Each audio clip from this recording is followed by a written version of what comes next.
just because I'd like to do some upfront discussion. We've been at this now, and you've gotten a ton of information poured into you. And I want to make a, yes. Just 1 second. I should probably call the meeting to order, which I did not. I'm sorry. That's right. Thank you. We are in a real meeting, aren't we? Yes, and I'm so sorry to interrupt you, but I hadn't. No. I was waiting because I didn't see Matt, but he is here now. So, and then we had heard from Elaine that she's not going to be able to make it. Okay. So, who does that mean is still not here? We have, of our 4 community members, we have Aiden, but not Patrick. Yeah. Wesley? Okay. Oh, yeah. Is Wes coming? Do you know, Natalie? I believe so. I'm going to text him and JC right now. He told me this morning he was coming. Okay. And I would assume that JC would come too. We are at 1:03, but let's just give it 1 more minute here. Yeah. I mean, it's fine for us to chat. I just didn't want to officially start. That's all. No, you're right. And I was thinking we're straight into training. I forgot this is an official meeting. So thank you. All right.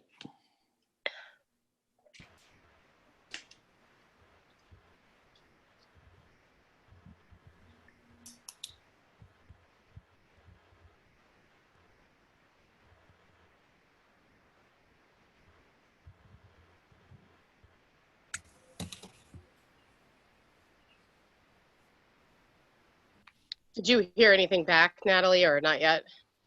Not yet. Okay.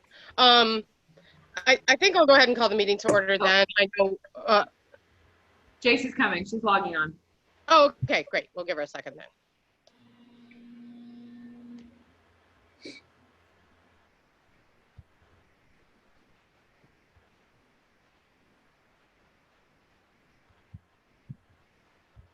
Hey, Matt, where's your kids?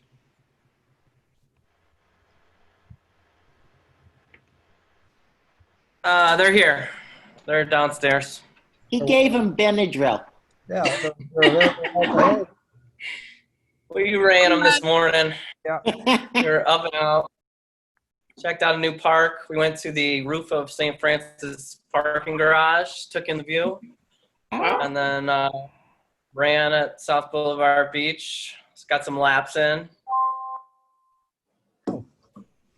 Okay, it looks like everybody's here now. Everybody that's able to make it. Hello, JC and Wes. Hello. Sorry about the Hi. technology issues. Me too. No worries. No worries. I think this is amazing. We can even do this at all. So I really appreciate I know, it. right? Really? Okay, so Pat Effiam had started, but I was just reminding her and everyone that this is official meeting, so I just have to call the meeting to order, which I'm doing right now, and then I'll turn it over to citizen comment. Actually, Pat happens first. Okay. So it is 1:05. I'm calling the meeting to order, and then we'll open it up for citizen comment. Natalie, did you receive any citizen comments? I did not. It looks like we do have some folks watching. So if anybody, and because we're in webinar style, I'm not going to be able to turn their camera on, but if they wanted to submit a comment or a statement through the chat window or through the Q&A at the bottom, I can read that out loud. Okay, and unfortunately, because we have one computer in the house and my husband is working, I'm on my phone, which has a different view, of course, but I am able to see the participants. But Natalie, correct me if I'm wrong. Oh, I see. You view full attendees list. Is that where you see the other numbers who have called in? Yeah. Okay, and I do see 2 people there. And I'm sorry, say that one more time. What are they supposed to do if they want to speak right now? They can either put a message in the chat window for me to see, or they can use the Q&A button at the bottom of their screen. Yeah, so there's nothing in the chat right now. Right. Okay, I think we'll go ahead then. If anybody listening is trying to contact us and hasn't been able, please keep trying and somehow we'll accommodate for that later, because with technology issues, I want to make sure we've given people a chance to talk if they wanted to.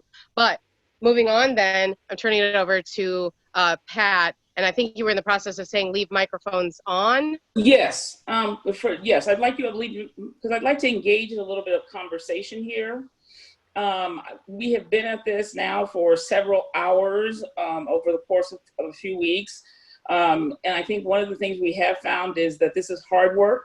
And I think I remember saying to you at the beginning, if I didn't, I'll say it, that this is a lifetime journey. It is not a simple process. It is a journey. And it can be very difficult, and in the sense that everybody wants quick answers. Everybody wants a quick fix. And there is no quick fix. And I want to say that to you, Ridgeville, especially, I've heard a couple of times, well, we want Black people on the board, or we want Black people more represented in the Ready Committee, or more represented in our parks. And those are very lofty and wonderful goals. But you can't make Black people appear. So you have to be able to create a system in which Black people are attracted and want to come. I'm working with one board now. They started last year, 2 years ago, they started their board with 30 board members, 6 were Black, and they were just so excited and thrilled. And within 4 months, they had lost 3 of those members. And they lost them. The members said, this is not working. You don't understand racism, implicit bias, and so we're not comfortable being here.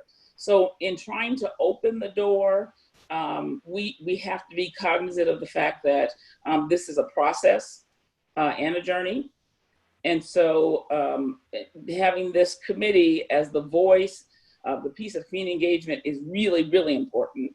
But then learning to be patient with yourselves as individuals and as an organization.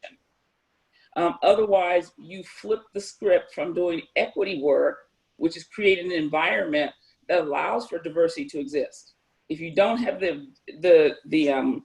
otherwise you're just doing diversity, which is we're looking for people who are different from us, sound different from us, and we're just plucking them in. But what we'll find is they'll keep going out the door at the same time.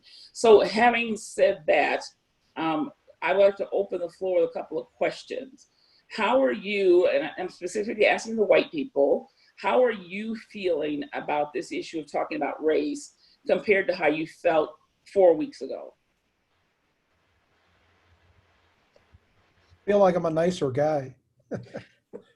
I feel like. Can you say more?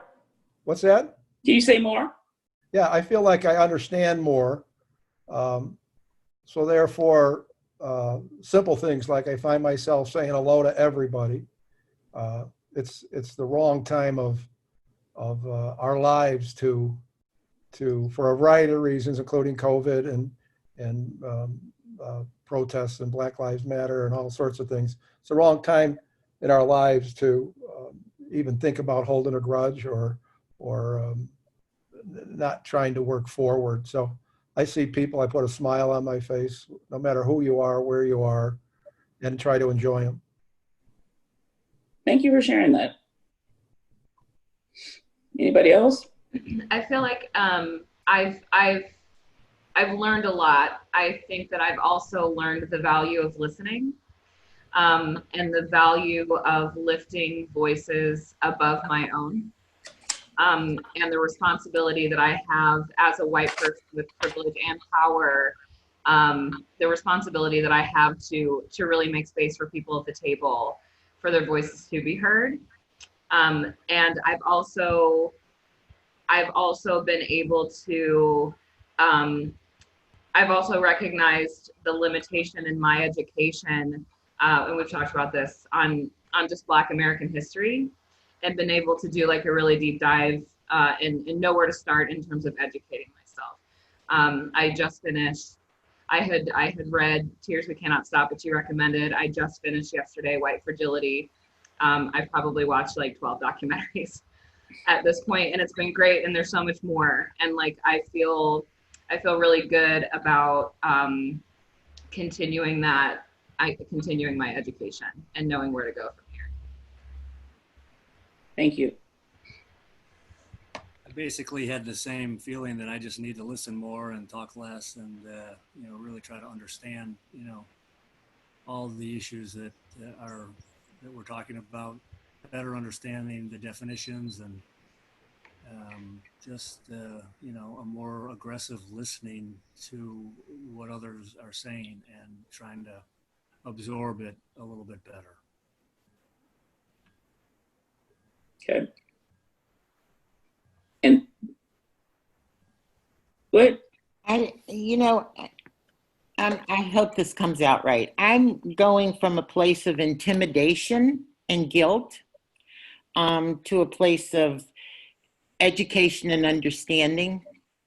And I feel almost guilty saying that, you know. I don't mean that I'm in this equity work because I was intimidated into it, but I have to admit, doing this work, that I realized that there were feelings of guilt and intimidation. I want to make very sure that that's not the reason I'm doing it. And I'm really working toward doing it because I believe in it. And I do believe in it. And I'm sort of at that point now. But I don't know, those feelings of being bullied, is that a typical feeling, or is it a negative, or is it a positive? I don't know, or just real. And I'll respond to that. I want to make sure everyone else who wants to speak has a chance. I'd like just want to, oh, go ahead. No, whoever JC? just started, go ahead. I just want to say, I wanted to echo what everyone's saying, but I've started doing the same thing that Brian does. I walk my dog every morning, and usually I am not a morning person. You can ask my husband. Somehow our marriage has survived this. But now, when I go out, I make a point of, you know, greeting everyone that I walk past, because I want to put that positivity out into my specific neighborhood. I'm feeling like I can educate myself, like what Natalie was saying. I'm feeling more confident in my decision making. I'm dealing with the same, you know, feelings of guilt and intimidation that I think have held me back from doing some of the work that I wanted to do in the past. And I feel the accumulation of all of that has really put me in a position where I feel confident and proud of what I'm able to do moving forward. Thank you. Okay, I'll go. I definitely want to echo everything that's been said too. This has really been an awesome start to this last session, because I absolutely identify with everything that's been said. But what I would say from my own personal stance in addition is that I'm a bit of a perfectionist with like everything in my life. And for me, that manifests in a form of like, I want to do it perfect, or I'd rather not do it at all. And so I struggle in this because it is super hard work. It is inherently ongoing in perpetuity.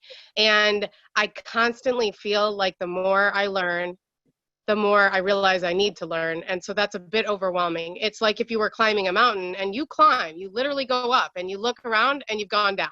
I mean, and so it can be disheartening. And at the same time, if the journey includes feeling like you've actually gone backwards, that's still forward motion. I have to remind myself of that, because learning how much there is to know is part of embarking on doing all of that learning. And so I'm trying to do my best and like forgive myself for mistakes and forgive other people's mistakes too. And absolutely, as everyone else has said, above all, just remain positive and remain collaborative, because I think that's the only way that we get through this together. And I don't mean to say through, you know, there is no other side, like it is ongoing. So you know, I'm tempted to say it's a struggle. I actually try to not use that word in my life because I prefer the word challenge. You know, struggle implies that you're like stuck. And even though I feel stuck sometimes, I'm trying to view it as more of a challenge. And the other thing I wanted to say is that I think in the realm of racism and anti-racism and everything we're talking about, equity, it's so easy for all of us to point at the things that are bad and wrong. And it's so much more complicated and difficult and challenging to point at the things that are right and why. And of course, that's what we're after, is doing the right things, having the right reasons, showing up in the right ways. And that can feel like a bit of a challenge in and of itself, because just when you think you're doing the right thing, you learn more about why that's not the right thing at that time, or not the right thing for you, or those kinds of things. And the last thing I'll say is just that growing up in Evanston, I feel like what we were taught in school about Martin Luther King and about, you know, valuing diversity, it was so overly simplified. It was so dumbed down. It was so honestly misrepresented, you know, that if you don't act people of another skin color, you're not racist. So then so many of us, even in our 30s, but definitely 40s, 50s, 60s, 70s, sort of think of it that way or used to think of it that way. And that, I think, is where those feelings of being attacked and feelings of intimidation and feelings of, you know, us against them develop. It's not helpful. I mean, I get why we end up there, but it's not helpful. And it's not helpful from either position, the attackers or those who end up feeling attacked. So that's where I'm at. I'm still thinking about those kinds of things and learning every day. Sorry to talk so much. Thank you. I'll say something if nobody else is going. So this has really been eye-opening for, and the whole, what's going on in our world has been eye-opening. I think Patrick and I have sort of created this little bubble of happiness and sunshine and rainbows where we live, and surrounded ourselves with people who, you know, are supportive of us and love our kids, and that we love, and they are from different backgrounds, different races, and we've done that wherever we live. We find people who are supportive of us, because we did have some situations, like when we were in Indiana, it wasn't always positive. And then when we lived in Buffalo, it wasn't always positive. So we try to seek out people that we will, you know, that help us be comfortable and happy. And we realize that we have maybe done our kids a disservice by protecting them, which, you know, it's, as a parent, like, we want to protect them and we want them to not know what wrongs are in the world, and what bad stuff is going on in the world. But I think this has helped us to realize that we do need to be honest with them, and we need to teach them that there is racism, there is bad stuff happening, and being more explicit in our language, not explicit language, but like being more thoughtful in the words that we're using, and explaining to them why we have why these situations are happening in a way that's not sugarcoating it and not glossing over it. Hold on, sweet girl. But to tell them for real, this is what's happening, and this is, you know, so that they're actually learning that these are scary times, and our country has come up from scary times. And so that's been good for us, because it's helping our kids learn that, you know, like Loving Day, we never taught our kids about Loving Day. We never explained to them that they're in a family that's not, I mean, maybe it's normal for them, and it's normal for, because a lot of their friends are in, you know, interracial families, or but, you know, 50, 60, 70 years ago, that wasn't allowed. And so they're learning all of this history that that we protected them from. And they're seeing that, you know, every day when we post another name and we hold it up and we say, this person was killed because they were Black, it's making my kids realize this is not okay, you know, and they're seeing that these are things that we have been protecting them from, and it's time for them to stand up and be, they're allies, but they need to start being vocal advocates for their friends and family. Oh, and here they come. We heard you talking about it. They heard, oh. They're like, what? Us? Allies? Advocates? Black Lives Matter? We matter, right? So that's what we've been talking about in our family. So that's what this has helped me with. Thank you, Eden. That's helpful. Go ahead, Matthew. Thank you. Thank you. my reflections on the work we've done so far is that it's a grind, that it's a lot of hard work. None of it's easy and none of it's quick. Pat, you referred to this earlier, that there is no quick fix. But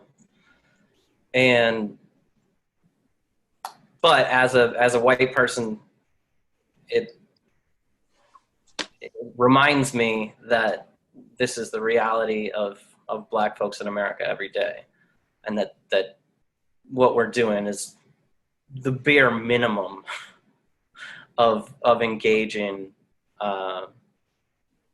about race in America, which is so fraught and so so tangled up, and it's going to take generations to untangle. And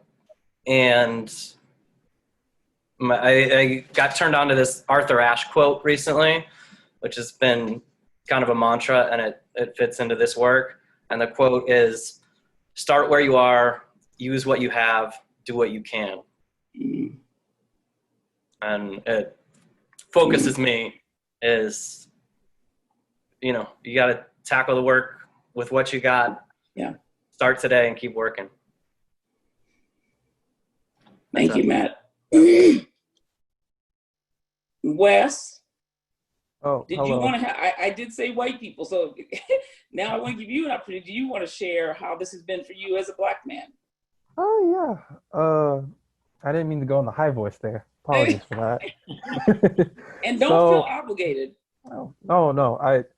I love discussion, and I guess part of I felt like being a communication major, and part of like kind of pursuing that is that I've always loved bringing discussion to people and making people think about maybe another side of something, or try to make people think differently about something. And I feel like I really appreciate being able to be a part of this equity board and getting the chance to kind of lay out my own experience and also understand where a lot of the other people in the organization are coming from.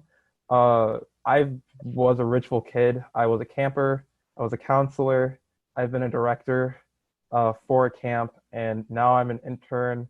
So I've really gotten to see Ridgeville from I wouldn't say every aspect, but I've gotten a chance to see Ridgeville from a lot of aspects. So I'm very thankful that I'm able to kind of bring those perspectives that people may not be aware of or people may not know a lot about. From just experiences at Ridgeville. I feel like the work we're doing here is really good and it's really powerful, and everyone has come into this conversation very open-minded and ready to learn and ready to tackle. So as someone who has experienced microaggressions and has experienced a lot of hardship for being Black in my life, it makes Ridgeville feel very welcoming, and it makes me feel like Ridgeville is in a good place moving forward to tackle these racial issues. I think that's kind of where I'm at right now. So, thank you. I can only see 9 people on my screen, so if there's someone who is trying to jump in, please let me know. I'd be happy to. Oh, go ahead.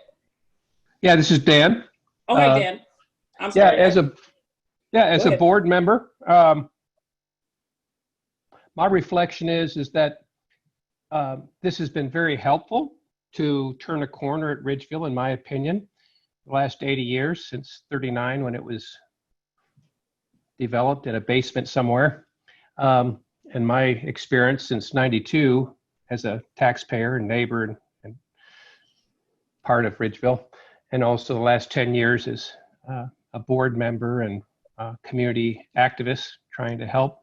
I feel like this certainly is a significant corner that the district is turning, and I'm encouraged by that. This training has also helped me to realize that the real work is ahead. This is nothing. And it's all about policy. It's all about substance. It's all about outcome. And this isn't about a sign in your yard. It's not about a badge you can wear and say, oh yeah, we did this, now what's next? This is really a beginning. So I'm very interested to see how we're going to go forward and how we're going to change policy and procedures to make it equitable. Thank you, Dan. So you all have said a lot, and I'm going to try to unpack it a little bit so we know where we're going. This work can be very disheartening. One of the words that I heard, it can be very disheartening because it is just a lifetime journey that, as we all said and know, we're not going to be able to fix this in our lifetime. However, I want you to know as a Black woman, where you should be heartened, and I certainly am, is just being in the room with all of you all, getting to know you all. You all have an opportunity to engage with me. Now I know Brian will speak to me on the street because he's a nicer guy. But in all seriousness, it's to know that those seemingly small things are major. And you have to take those and rejoice in those major things. Because that is very important.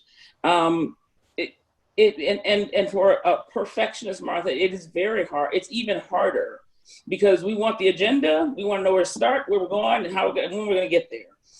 And that's the reality. I'd love to know. I'd love to know that, when I die, whenever that might be, that my grandkids, my kids, won't have to experience what I'm experiencing. But we just simply don't know those answers, so we just have to keep working at it. Debbie, you're feeling guilt, intimidation, bullied. A lot of why I do this work is because white people do get bullied, and white people get bullied by white people, right? White people are often intimidated by Black people. And sometimes Black people, I'm not saying it doesn't go both ways, but I'm saying where oftentimes it becomes hard for white people is that your counterparts are pointing at you and accusing, and you don't know how to defend yourself. And when really you should be defending yourself, you should have the appropriate response. And the appropriate response is what you're doing now. I tell people, don't spend your time arguing back and forth. It will get you nowhere. While you're arguing back and forth about what is a racist, what is anti-racism, who said it, what does this make you? People like me are dying, right? Black people are dying. So I need you, and this is where we're headed with this allies. As allies, I need you not to get caught up with those little people doing little things. I need you to stay the course of looking out for the Black person. And think about this. We've decided for this training to focus on Black. There are so many other groups that are marginalized, right? And so the work is a lifetime worth of work. So you have to get past allowing people to bully you. And that's why we equip you with the language, with an opportunity to engage in these kinds and lots of other conversations, so that you don't feel intimidated. I went to church when I was 37 years old. I stepped into a church for the first time and went to a Bible study. And someone in the Bible study said, well, okay, now we all know who Shadrach, Meshach, and Abednego are. I said, what? Wait, what did she say? And nobody really had an answer for me, but I was 37. I felt stupid. I'd never cracked the Bible open. I didn't know what she said. I didn't know how to ask anybody the question because I was ashamed. I felt guilty. I should know this stuff. And those kind of things will push people away. So that's why we try to get the language. And then something you said is very important. I think I heard almost all of you say it. Not only are you acting differently, meaning I'm saying hello to people as I greet them, or I'm doing this work of struggling to figure out where am I all this? Should I be intimidated? Am I doing this work for the right reason? That's all part of this work. 98% of equity work is internal work. Then the other part you said is it's really critical, and that's the listening piece. As advocates, as activists, as people who just care and want to get things moving, often we will pick it up and we will run with it. And we will run in front of the very people that have historically been left behind. And so an ally has to spend more time being silent, but making space for others to come forward. So with the community engagement piece, that becomes critical because you all just you just shared the perfect model of what community engagement is. Wes, who says, you know, I grew up here, I did this, I experienced this, but now I feel good about it.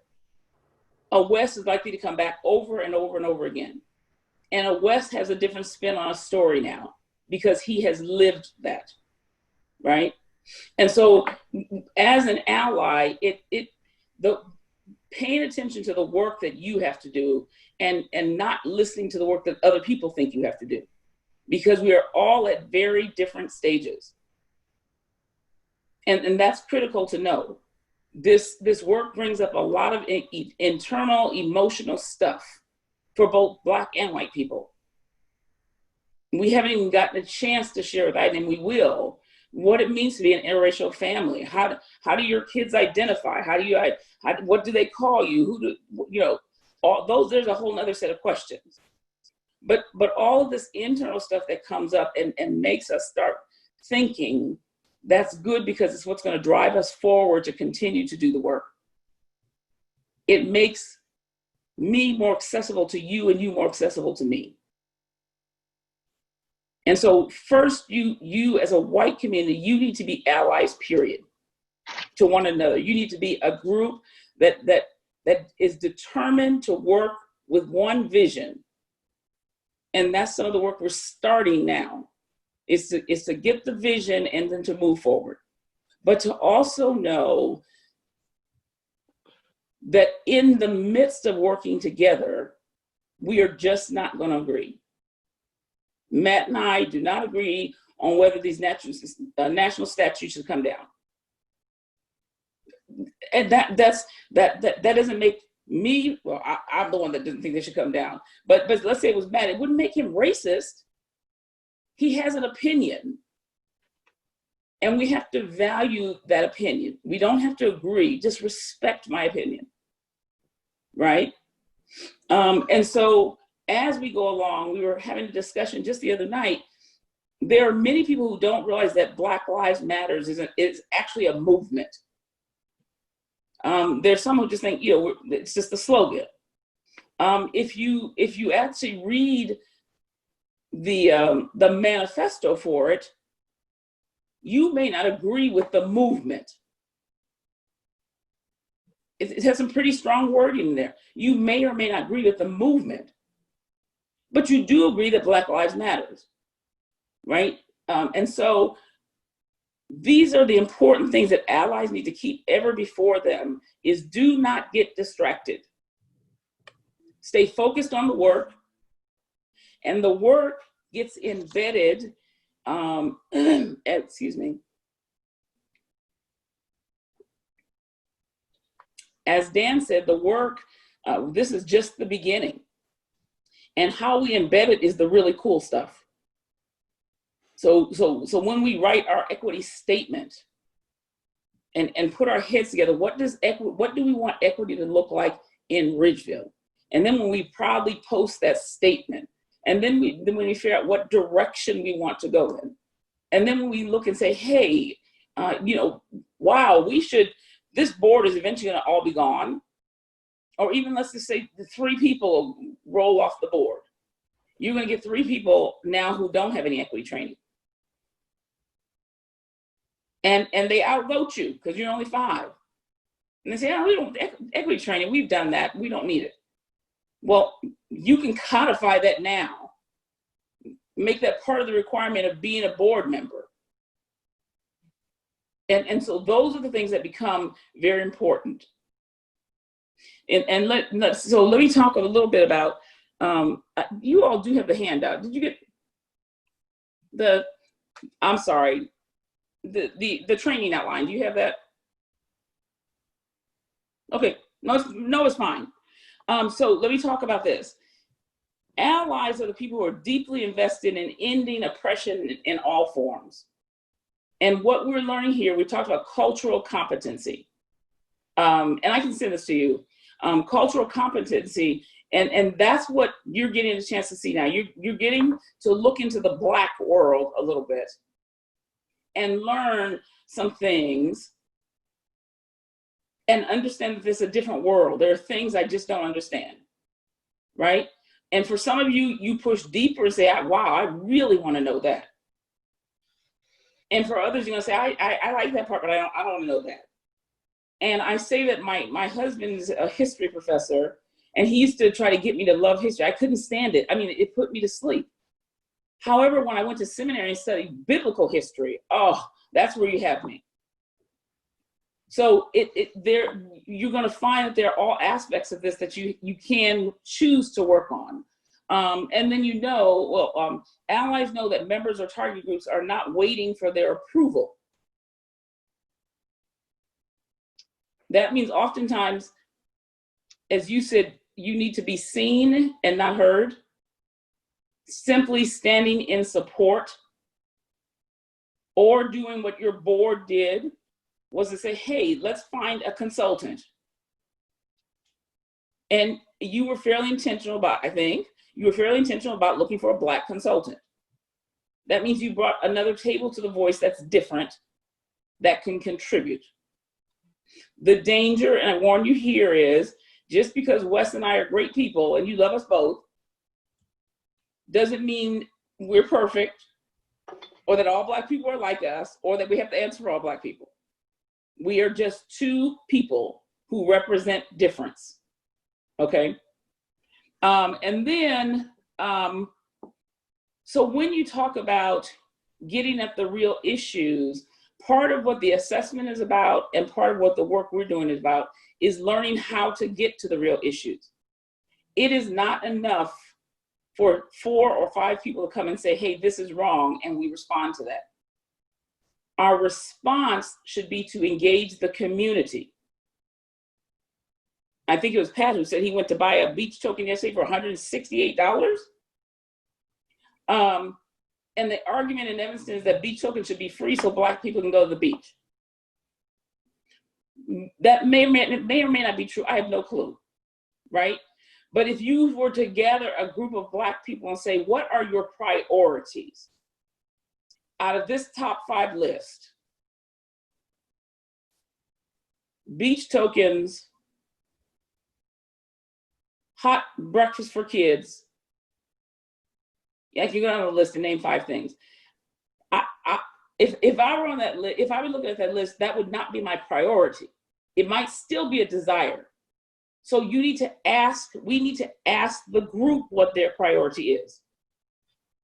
And often in trying to do the right thing, what we end up doing is we end up providing, but providing what somebody can't necessarily use at that time. I'm always careful. My husband loves to bring me gifts. I do not like plants, flowers. I love plants. I don't like flowers. They give me allergies. But inevitably, he'll come home and go, hey, babe, I love you today. Here's these flowers. I'm going, and can't wait till he leaves so I can pitch him out the window. And I struggle with, do I tell him? I mean, his heart is in the right place. It's just not for me. And so that's also part of the struggle. And so that community engagement piece is getting as much feedback from the people who are most greatly impacted by the issue. That means for Ridgeville, we need to find ways, and it's going to be difficult, to find that Black community and get them engaged enough that they can say, this is what I need. The Evanston Public Library struggled because they were accused of just being racist organization, period. It was all over the Evanston News, absolutely horrible. The whole board was white. They only had 2 Black people on staff, and only one of them was professional, had a professional degree. And people said, you need to hire more Black people. Well, statistically, when you look into the library field, the numbers are atrocious for Black people being in that field. So the issue is far bigger than Evanston Public Library not being attract a Black librarian. The issue was that the field of library studies needed to do more to recruit, retain Black people. And that's why I keep pushing that point with you all. Yes, we want to see Black people around the table, but they just don't magically appear. Okay, questions?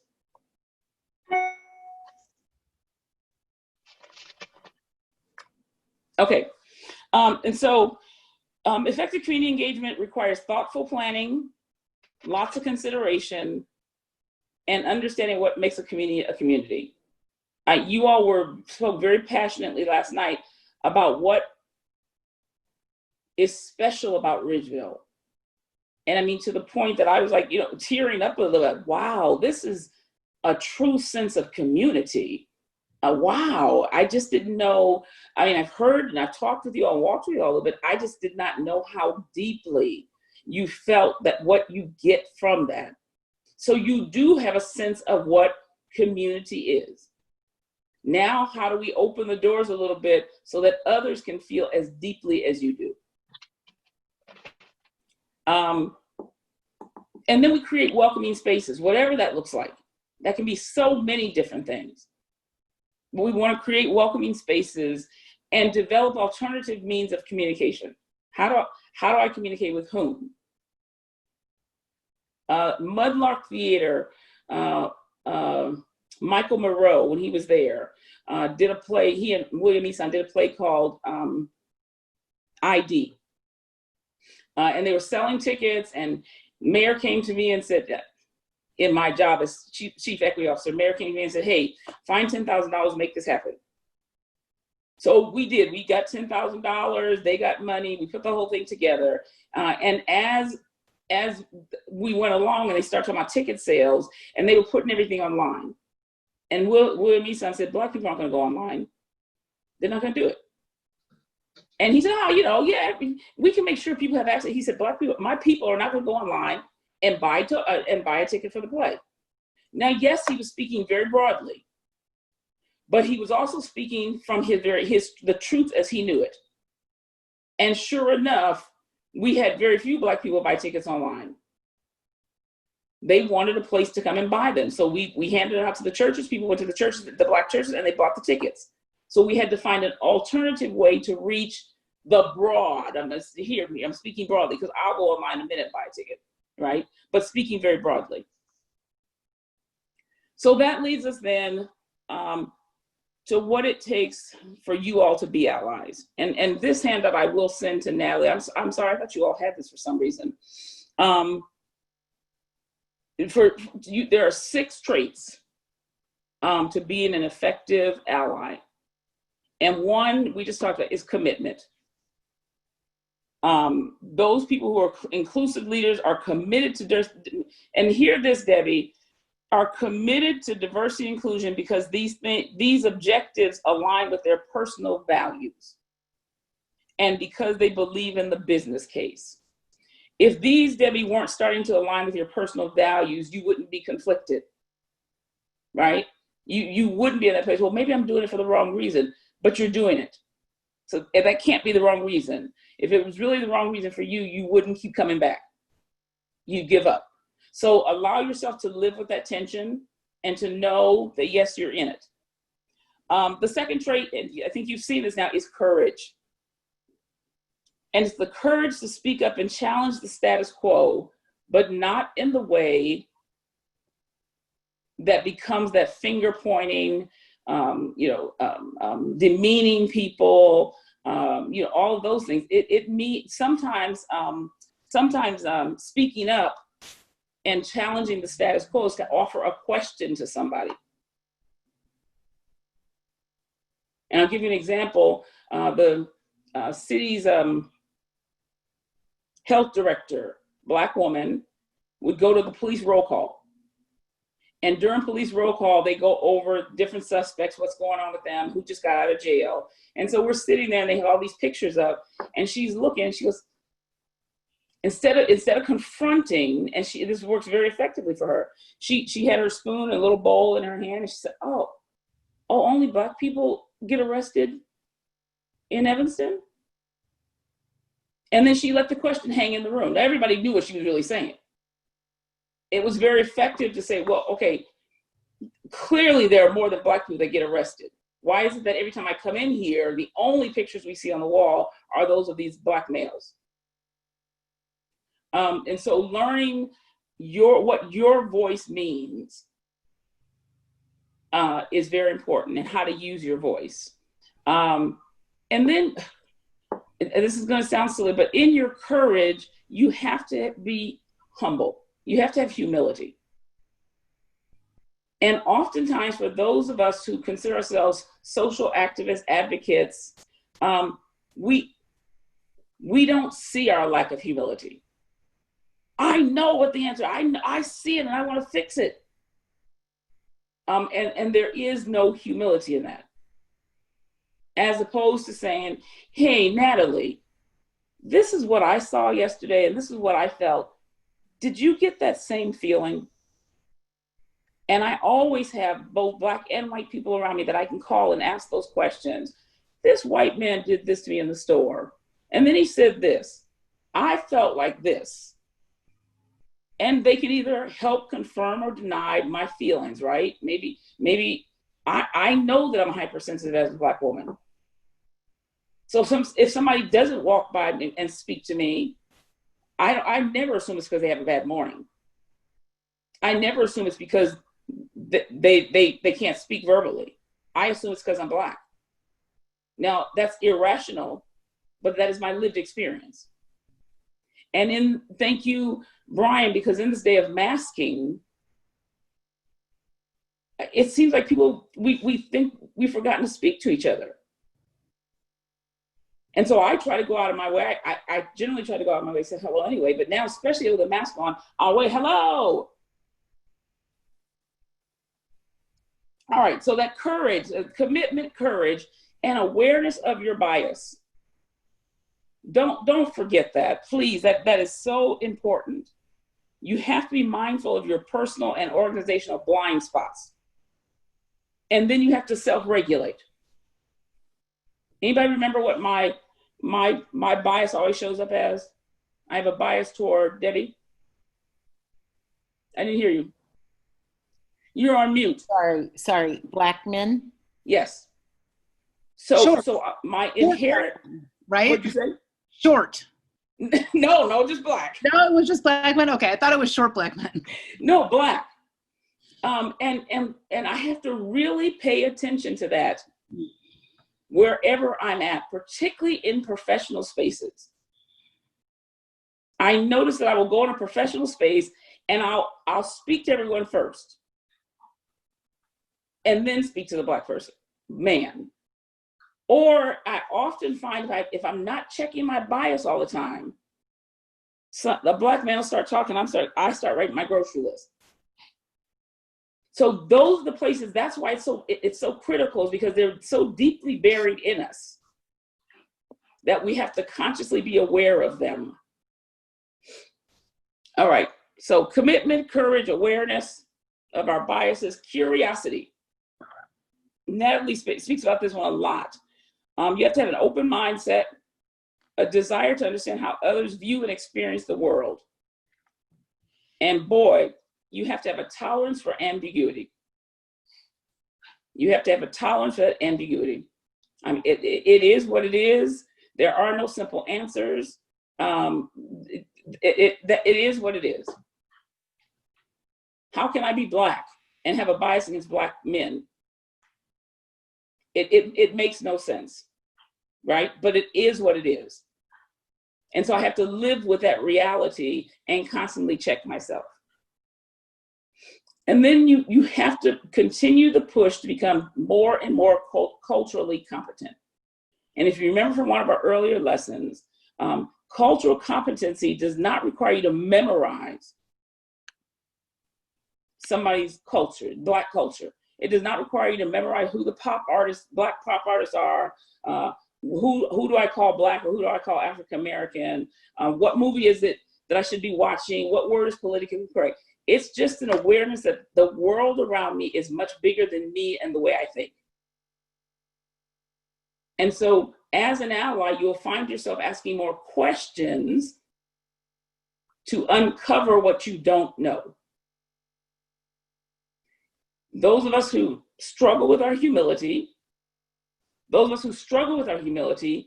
want to talk to you, want to convince you, want to sell you on why this is right. And that suggests that I have all the answers. And if you would just listen to me, you would become culturally competent. We start with racial equity because it is historically the most deep seated form of racism, of marginalization. And starting out, again, early in the training, we talked about that. You have to triage. So there are other people that are hurting, that are mangled, that are marginalized. But over the last month, we've watched how many Black men? At some point, we have to say, oh yeah, we got to pay attention to this. And what do you see? You see that my big concern coming out of going into this, following the George Floyd funeral, my biggest concern is, this is what always happens. I've been at this, everybody gets up, there's a riot, it makes the news for a while, and then it dies down. Well, that's not happening this time. And I have to say, I'm deeply encouraged. And I do see people going, well, what should I be reading right now? I do see people going, well, we ought to take statues down. I do see people saying having conversation about defunding the police. I mean, there's all kinds of things that are happening that are going to do what Dan asked about, is where do we go from here? Those things that's the policy stuff. Now you get that, now you know what the problem is, you begin to put it into policy. And then when you put it into policy, it creates this environment that allows for all of us to be comfortable in that space. And then finally, you must be collaborative. Without being collaborative, we are going to move nowhere. Without being collaborative, we're perpetuating the system of oppression. And so that inherently means that we as a team have to figure out what are our norms, and what is our vision. The vision statement keeps us focused. We keep looking, oh, there it is. So then when we get into these little side clashes or side discussions or distracted, somebody says, but the vision, and we remember, oh my gosh, there's a Black man dying. And so that spirit of collaboration is very critical. But recognizing within your own selves, we all have personal struggles around these issues. Something's going to hit us in the stomach and we're going to need to step back for a minute. When my husband, I shared that with you, my son-in-law is white. When my husband reacted so negatively to him, and I said, Pat, what did you expect? We raised him in an all-white town, all white schools, all white sleepovers, all white soccer teams, all white hotels. And you're surprised that your daughter is dating an all white male. And it crushed my husband. It really took him to his knees. He said, I'm a racist, like, wow. So allow yourself that discomfort of wondering. And so that ends that. Any questions or thoughts? Brian? Like I used to do in grade school, could you repeat the 6? Yes, I'm going to send them to you, but do you want me to repeat them? Yeah, just the. Okay, commitment. Right. Courage. Awareness of your biases. curiosity, culturally competent, and the big, big, big C of collaborative.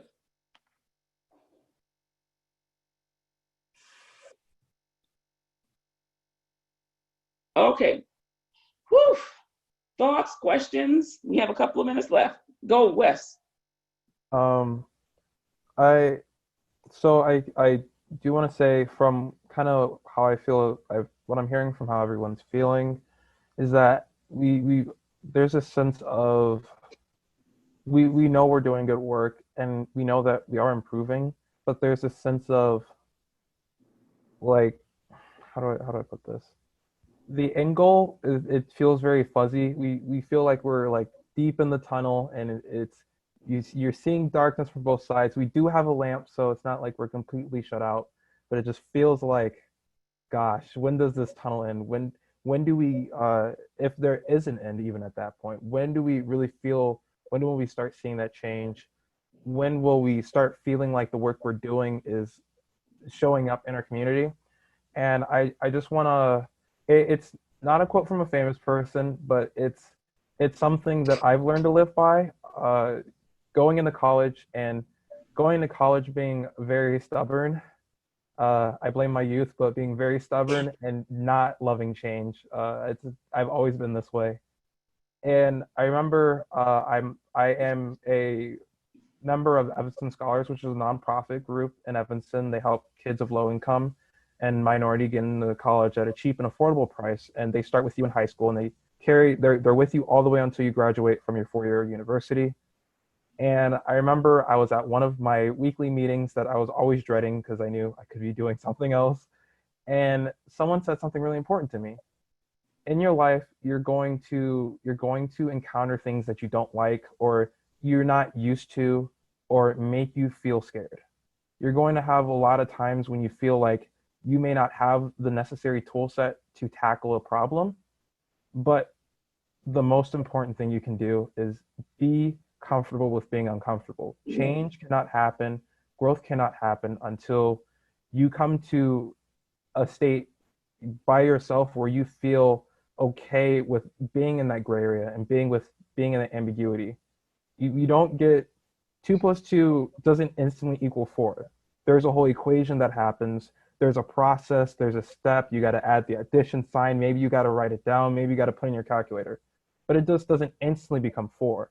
You know it's 4 because you've practiced it and you already know the steps yourself.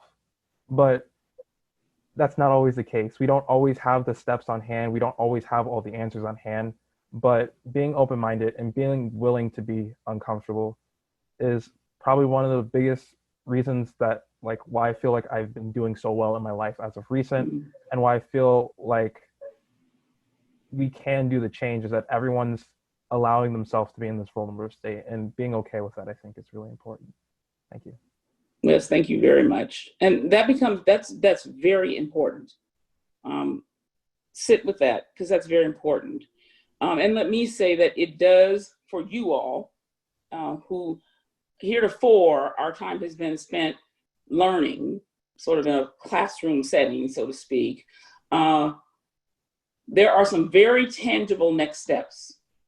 And one of them that will be in my recommendation, and if you don't take it, you might as well not do the work. And that is to write a racial equity plan, which lays out, here's specifically what we're going to do.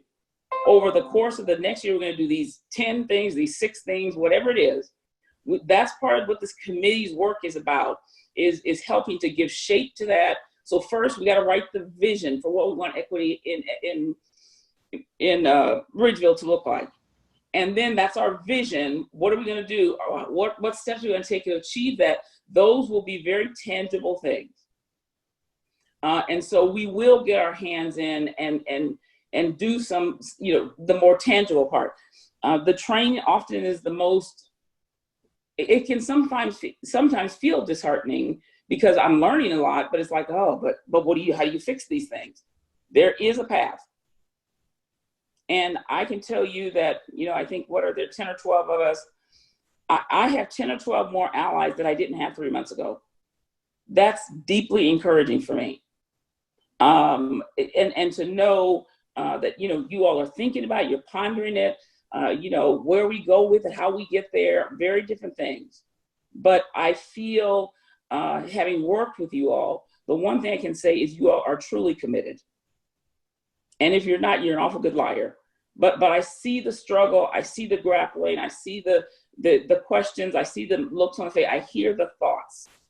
And you all are committed and will make an incredible difference. Already are making an incredible difference just by being a collective we right now. So that's really important. And that's what, so we're going to close out our training.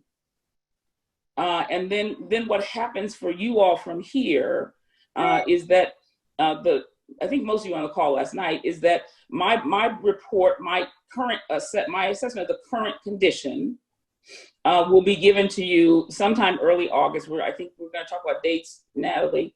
But at any rate, you'll have probably a week to 10 days to read through what I found, what documents I used, to read through that, to read what my findings are, and to really take apart and read my recommendations. Then once you all do that, we will have a meeting to sit down as the board and the Ready Committee and work through yes, these recommendations could work for us. We want to work for us. This timeline may be a little bit too long, but so we'll get all that laid out. And then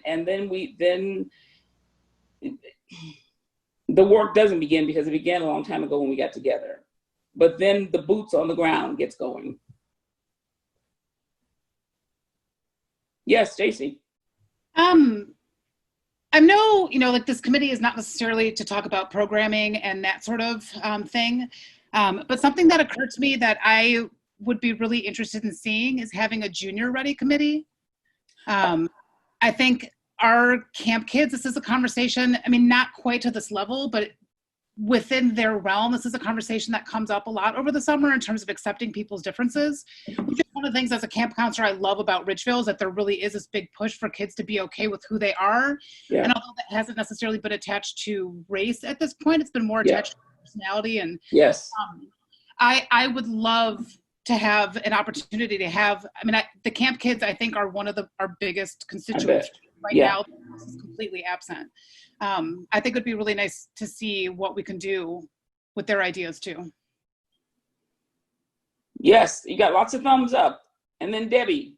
Even with the young kids, like I've been sending my grandchildren, who the oldest is 9 and the youngest is 20 months, and I've been sending them books lately. And there are some amazing books for young kids, you know. Why don't you like the blue flower? And I have a whole list of them that I would be happy to share or buy for Ridgeville, really. I think it would be a good way to start with little kids. Mm-hmm. You know, actually, now that you mentioned that, I'm sorry, Natalie, I forget, there was some library that put out, I have it somewhere. I have the link if you want to post it on the Ridgeville website. That it was like 50 different books. Right. That's where I got them from. Yeah. I'll pass that on to you. Love you. I also have a list of books, and my kids have been reading stories every day that are either Black characters, or we've sort of expanded to LGBTQ and disability awareness and things like that as well. But my daughter and I put together a list, and it was the list that we had just was our books that we own, but I'm happy to share that as well. There's I'd love to see that. A bunch of, and we are happy to lend and whichever, or donate some books to Ridgeville as well. Thank you, Natalie. If you guys can email those things to me, there's a mom whose kids are in our virtual camps, and she had reached out to me about some Juneteenth resources that she had specifically for kids. But that's all really, really good stuff for our equity page. So if you have digital resources or links or names that you could forward to me, then I can update that, and that's awesome. I also wanted to say, JC, so Catherine Egan, who we all met last night at the board meeting, she's been doing really great work with these youth, with the Youth Grow team. And she's aware of this work that we're doing. And so she had a conversation with those teens about outreach and accessibility and programming and all of these things. And they made this great list for me of like places to go to promote programs, what kinds of things that they think would be cool, like how to, you know, reach the community of color within our neighborhood. Like they had really, really brilliant ideas. So they're also a good group I would love to start incorporating into some of our work as well. I know I want to get hooked up with her. You and I need to have a separate conversation. I've got some ideas. Yeah, well. So here we are. Like I want to leave you with just a couple of things, and that is I formally met the board in October. I formally started working for the board, I think it was March. And I just want you all to look at your journey of how I even got to your table, and then what we've done since then. And that's why I wanted to hurry and get our website up to document the steps that we are taking to help to be a resource. Natalie keeps posting more and more resources for people who want to think about it. You're absolutely right with when you're talking about embedding this stuff. It's working with the youth. It's holding different kinds of forums and focus groups and allowing people to get together. One of the things I'd love to see Ridgeville do, my dissertation was on this. I'd love to see Ridgeville do what I call tables of 8, and is asking 8 people to come together, and you're selected solely on your race. So we want your name and your race. It's intentional about mixing the groups, and you come together over a meal. There's some guided conversation, sort of what some of the stuff we've been doing, but guided conversation and sharing of experiences. The most intimate space for most of us in our lives is our home, and specifically our kitchen, our table. When we think about Thanksgiving and Christmas and birthdays, there's food and there's people, and they're gathered, and it tears down lots and lots of walls. And that's a program that we could implement very easily. So there's a ton of things to do, but I just want you to be encouraged by what you've already done. And now I've got to fly, by what you've already done. The hard work of coming together, being collaborative, and willing to do this work, and now willing to move on to the next steps. Any final questions or closing thoughts? Then, Martha, I turn the meeting back over to you. Okay, great. I was actually just going to speak anyway in terms of a closing thought. We have talked, Pat, about how the finalizing of our Ready Committee membership is an intentional step that we want to take. We sort of left it off of the existing equity page as it stands now in order to unveil, so to speak, everything that we did and sort of add our names and everything like that of the committee members at a later time. I don't necessarily want to do this now, but I just wanted to bring up that is still a lingering step that we have to complete. And so that sort of brings up questions of, are we finalized? You know, are all of the members committed long-term? And we kind of did answer that because we gave everybody that opportunity to think about it and commit. You know, so we're kind of in a place of, are there any other questions about the current membership, or are we going forward with that?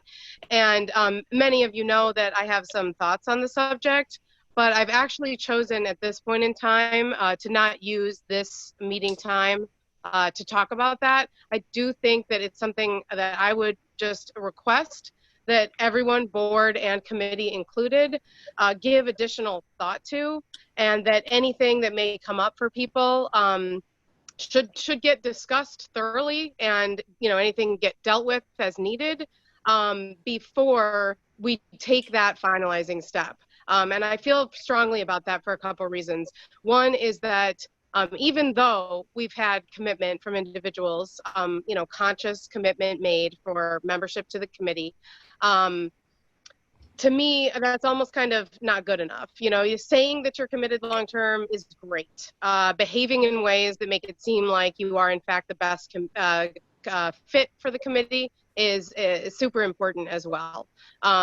So again, you know, that's something that I want to bring up now in sort of a vague reminding type way. And then I do think we need to take that step sooner rather than later as to finalizing the committee. Because this training is an open meeting that includes the rest of the board isn't necessarily part of that finalizing process because we already exist as a committee. And so I think we as a committee, and anyone can correct me if they think I'm wrong about this, we come up with that. We come up with finalizing our membership and then presenting that membership. So I think that belongs in a committee meeting, which we will, again, correct me if I'm wrong, even though the 6-hour training is now done, the READY committee is still meeting. And I think we had established that every 2 weeks schedule. Is that what people remember? I believe our next meeting will be in early August with Pat to discuss the assessment, right? We're going to do a special meeting for that. So I think we had discussed for the READY committee meeting bi-monthly. So yeah, so essentially, yes, Martha, every 2 weeks. And let me, can I jump in here? Yeah.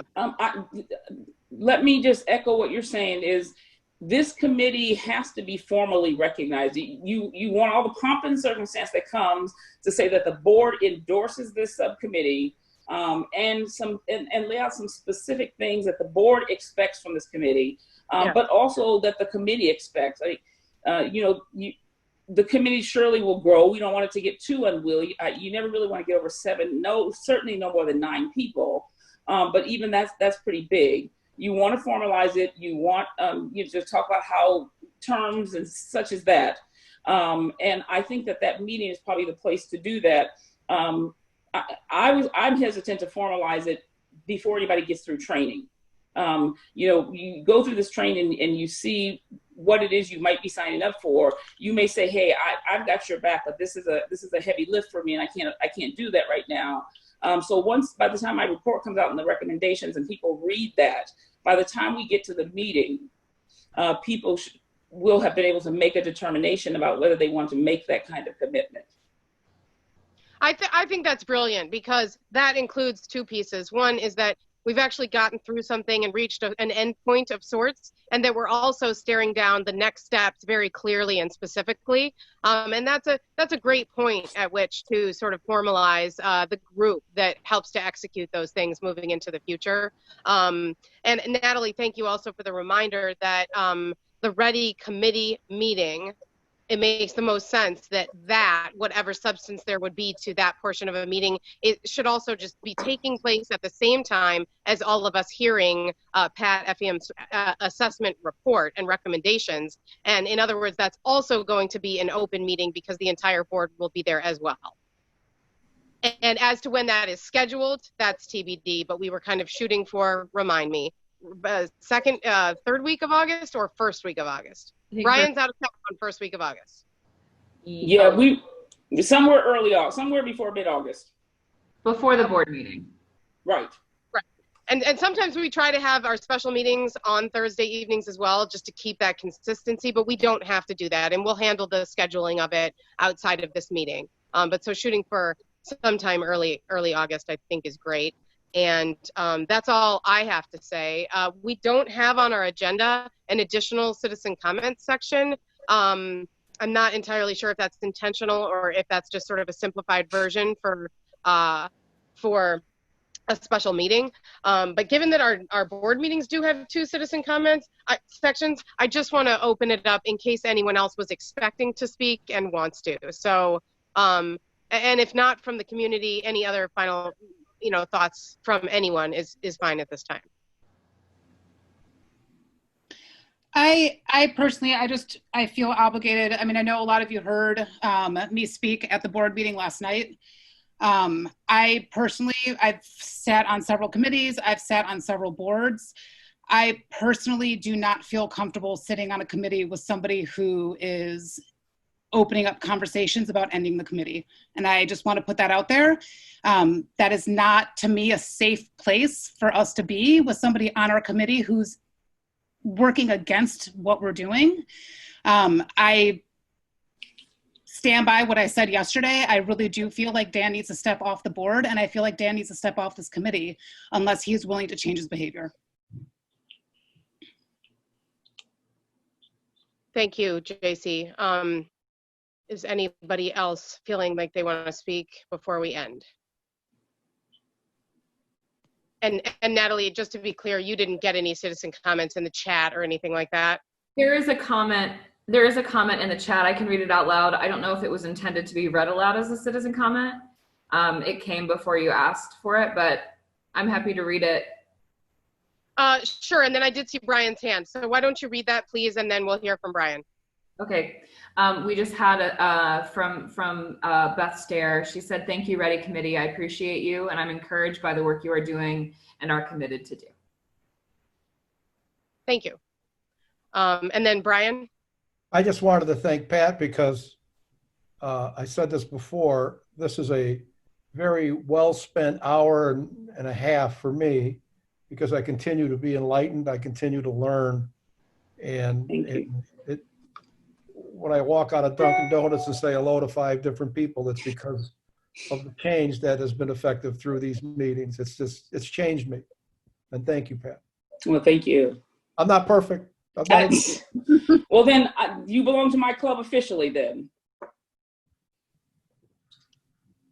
I just also want to end on a positive note, but just one thing that I meant to say earlier, which is that even though I get overwhelmed and disheartened and just confused, all of these things that could certainly be construed as negative, whenever I sort of peek, do you know that image of an iceberg that they often show, and you can only see the little part sticking up above, and unless you're looking underneath, you have no idea the magnitude of that real thing. You know, that kind of applies here from a visual perspective. But I just wanted to say that the other side of the coin, so to speak, about being like overwhelmed with everything I don't know is that I want to know those things. So to find out all of the things that I'm going to know and to find out how many brilliant Black people's books I can read and learn from that and just become a better person, include people's thoughts and feelings in ways that I haven't yet, that's a beautiful thing. That's something I can't wait to get better at, you know? So even if I'm not where I want to be now, I think it's so awesome that we are doing this. And of course, we owe a huge, gratitude to Pat Effiam for helping us in the ways that we're doing this work and will continue to do this work. So thank you so much for everything you've done for us. And by doing it for us, doing it for our community as well. So that's it from me. I think we could move to adjourn, and I'll make that motion. Matthew Mitchell seconds the motion. Okay, and then I think we've developed a little precedent here that Matt Mitchell, being the last voter, can go ahead with a roll call vote of the adjournment since we're supposed to do that. Good. Commissioner Braun. Oh, did you hear me? Yes. Commissioner Coyne. Yes. Commissioner Gaines. Yes. Commissioner McCourt. Yes. Commissioner Mitchell. Yes. Thank you, everybody. Thank you. See you soon. Bye, guys. Thank you.